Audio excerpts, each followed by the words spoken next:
Let's get into the economic collapse, political and geopolitical news. Now, the deep state, the mainstream media, their entire plan with the pandemic, with the riots, is falling apart. So what are they going to do? They're going to start to escalate everything. And they're going to start to push their agenda much harder than we've ever seen before. Because what is happening right now? Trump, the Patriots, they are continually dripping out more and more information. And we know that Durham is going to be wrapping up his investigation. And the deep state players, they know that all this information is going to be coming out. They're fighting for their lives. Now, we the people, we need to assist in this. And how do we do that? Well, we can go up against Antifa, but that would be a complete and utter nightmare. Because it would just turn into a battle, and this is exactly what the deep state wants. They want the people fighting amongst each other. Or we can take another approach.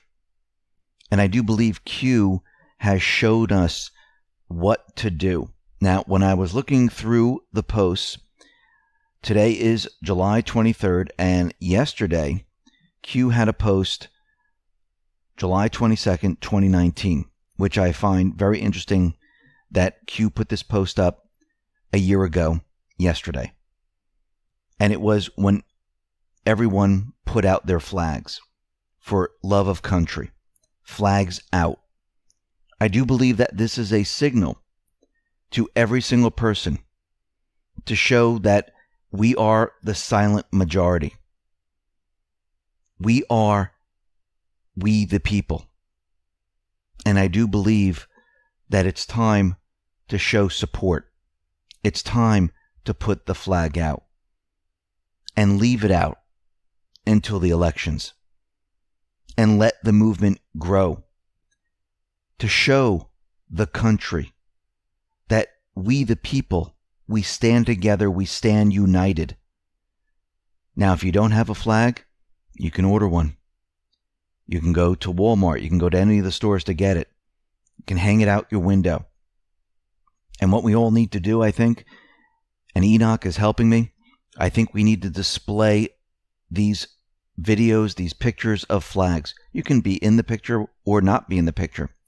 But leave the flags up. Let it grow across the country where more and more people show that we are standing up. And then start taking videos and pictures of the neighborhood of all the flags out to show that the silent majority is here. The silent majority will no longer be silent. And as this grows, the mainstream media, the deep state, they won't know what to do. And it will continue to grow and grow and grow because the silent majority is much larger than we think. Think about all the people that were shooting off fireworks during 4th of July just in one city. Think about in Florida on the Intracoastal Waterway. Think about the people in New York sailing their boats. This is about people showing the support. Yes, Trump's rallies, they're fantastic. But it's time for we the people to start showing that we love our country. We support our country. It's not for Q. It's not for Trump. It's for us. We have the power. And we'll be discussing this a little bit later in this report. But first, let's start off with a former U.S. congressman. Now, he is a never-Trumper. He was charged in an indictment, which was unsealed today, with conspiring to violate voting rights by fraudulently stuffing the ballot boxes for specific candidates in the 2014, 2015, 2016 primary elections. And this individual is Michael Ozzie Myers. He's 77 of Philadelphia. And he is charged now with conspiring with and bribing the former judge of elections for the 39th Ward, 36th Division. And this is just another individual who is out there who has been manipulating the elections. The elections are easily manipulated, especially with mail-in voting. This is why Trump is completely against it. This is why most of the people are completely against it. This is why the deep state, the corrupt politicians want mail-in voting, because what did Trump do? He shut them down. No longer are illegals coming into the country. Trump signed an executive order where it would not count visitors or illegals in the country for the electors in each state. He's shutting them down. He has DHS monitoring the electronic elections to see if anything happens. They know this. This is why they're pushing mail-in voting. But I do believe that Trump just countered everything that they were trying to do. What were they trying to do? They were trying to use the pandemic to say that we need mail-in voting because people can't go out and vote. But they also been telling us to wear our masks because they protect you. We know this is false. Trump knows this is false. But he's playing into their narrative.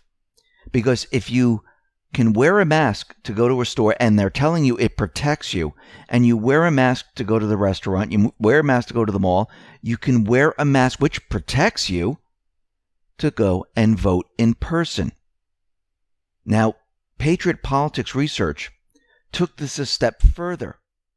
And this is what this individual tweeted out. Sheer genius. Question: why is POTUS advising masks? Number 1, masks eliminate need for mail-in ballots. Number 2, wearing masks will absolutely create a need for voter ID. You're going to need to identify the person. Let's go back to post 2610. And Anon says, will voter fraud be exposed before January? Q says, no. 2019 push voter ID based on verifiable intel fraud. 2020 plus safeguarded. So it looks like Trump has already started the entire narrative of why we're going to need voter ID and why we can go to the polls.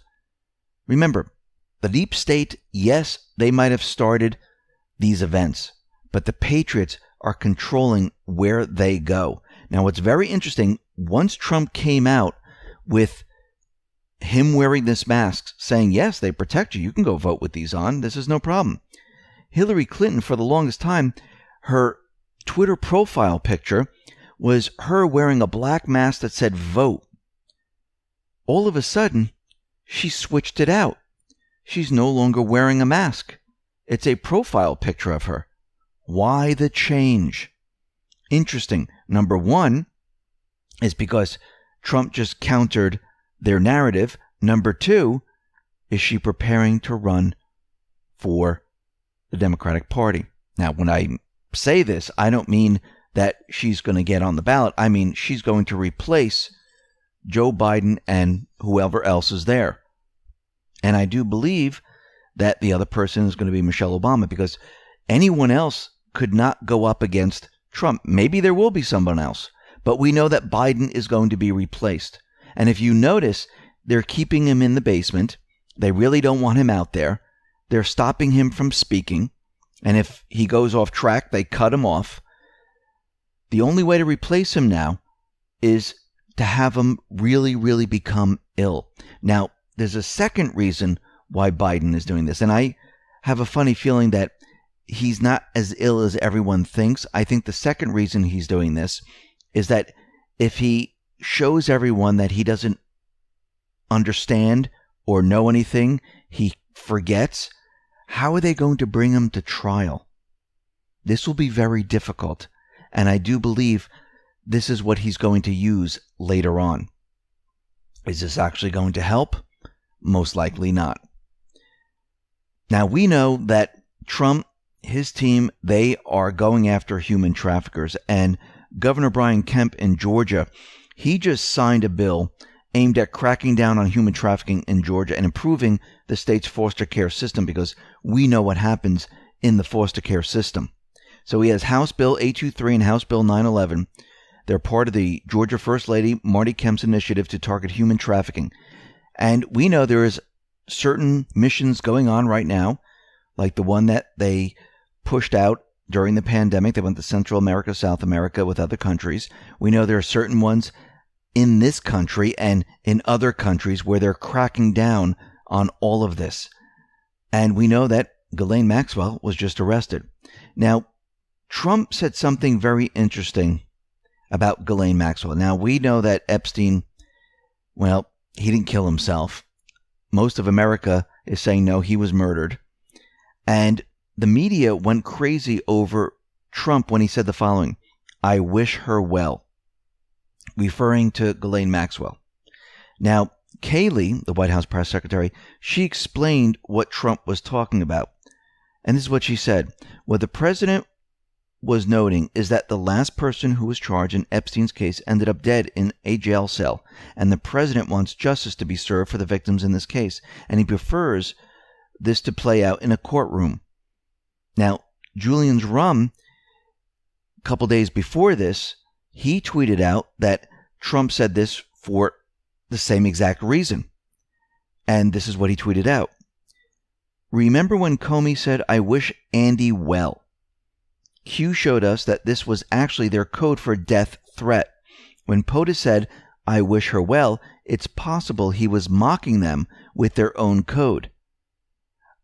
Now, if we look in the post, what do we see? In the post, it says, James Comey tweet translation: "Special Agent Andrew McCabe stood tall over the last 8 months. Do not talk." That's in brackets.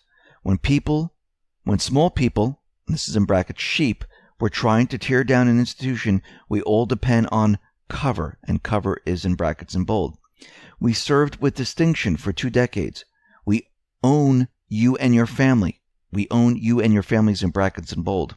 "I wish Andy well." Next to that is bracket 187. "I also wish continued strength for the rest of the FBI.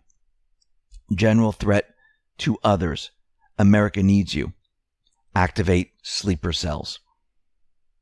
So what Trump was doing, he was sending out a message letting everyone know this is what they're going to try to do, just like they did it with Epstein. Trump is letting them know, we all know, and Ghislaine Maxwell is protected.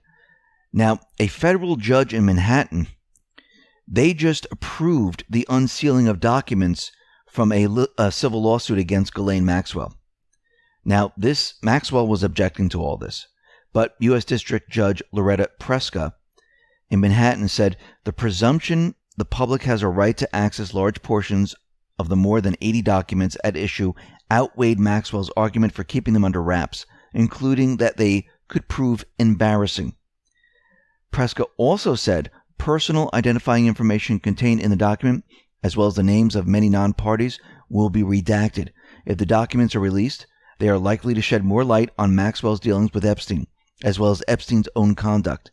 They include flight logs from Epstein's private jets, deposition testimony in 2016 in which Maxwell's lawyer said she was asking intrusive questions about her sex life, and police reports from Palm Beach, Florida, where Epstein had a home. The records are part of a lawsuit brought by the Epstein accuser, Virginia Giuffre. So all this information is going to come out now, and we're going to see flight logs, I think a lot more than we're seeing right now. And it looks like this summer is really starting to heat up. And that brings me back to post 3469. This is July 23rd, 2019. Now, the posts, all these posts from Q, I'm going back 1 year to July 23rd, July 22nd, 2019, because it's just very interesting how all these things are hitting now. What does this say? Targets models made to fill out an extensive background report. Targets models asked in detail RE family. Targets models generally greenlit based on loner, insecurity, depressed, personal evaluation. Target models generally greenlit based on humble, poorer family background, prevent possible legal retaliation. The spiderweb connects those most trusted, those most rich, those most powerful, safe, free, high-level security plus maximum or max protect. Protect Maxwell. And it just so happened that the judge just ordered all these documents released.